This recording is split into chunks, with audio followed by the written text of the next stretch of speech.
Hello friends, welcome to my channel cooking and plan by Induji. இன்றைக்கி நான் ரவா இட்லி எப்படி பண்ணுறேன், எப்படி கரைக்கிறேன் பாருங்கள். இது வந்து ரவை, ஒரு கப் ரவையை நான் நல்லா வறுத்துட்டு தனியாக ஆற வச்சுட்டேன்.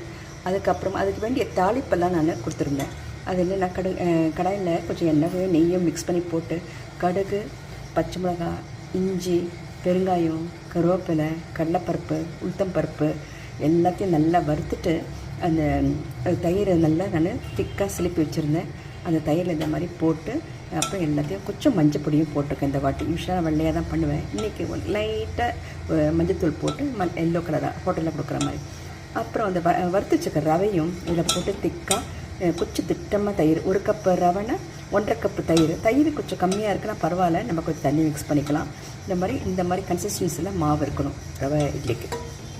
இந்த மாதிரி இருந்தேன்னா ஒரு 20 மினிட்ஸ் நீங்கள் ஊற வச்சுருந்தீங்கன்னா நாப்ப சோடாவோ ஈனோ சால்ட்டோ எதுவுமே நான் போடவே மாட்டேன். இதை அப்படியே வச்சுருந்தேன். அதுக்கப்புறம் இந்த மாதிரி ஊற்றிட்டு இந்த மாதிரி நான் ரவா இட்லி எடுத்துட்டேன். ரவா இட்லி வேகிறதுக்கு கொஞ்சம் லேட் ஆகும். அது வந்து நான் இந்த மாதிரி ஊற்றி ஒரு 10 மினிட்ஸ் மீடியம் ஃபயரில் வச்சுருந்தேன். அது பாருங்கள் எப்படி இருக்குது ரவா இட்லி. பாருங்கள் எவ்வளோ சாஃப்டாக இருக்குது பார்த்திங்களா, எவ்வளோ சாஃப்டாக இருக்குது. இந்த மாதிரி ரவா இட்லியை நம்ம இந்த மாதிரி மிளகாப்பொடி இல்லை சட்னி இல்லைனா வேறு எது இருந்தாலும் நம்ம இதை வச்சு சாப்பிட்டுக்கலாம். ஹோட்டலில் சாம்பார் அதுன்னு ஏதோ கொடுப்பாங்க. நான் எதுவுமே வச்சுக்கல. நான் வந்து ரவா இட்லியை ப்ளெயின், ஏன்னா இதுலேயே எல்லா மசாலாவும் இருக்குது இல்லைங்களா, அதனால நான் அப்படியே வச்சுட்டேன். இந்தமாதிரி ரவா இட்லி மிளகாத்தூள், வெறும் மிளகாத்தூள், எண்ணெய் கூட போட்டுக்கலாமோன்னா நான் எண்ணெய் கூட போட்டுக்க மாட்டேன்.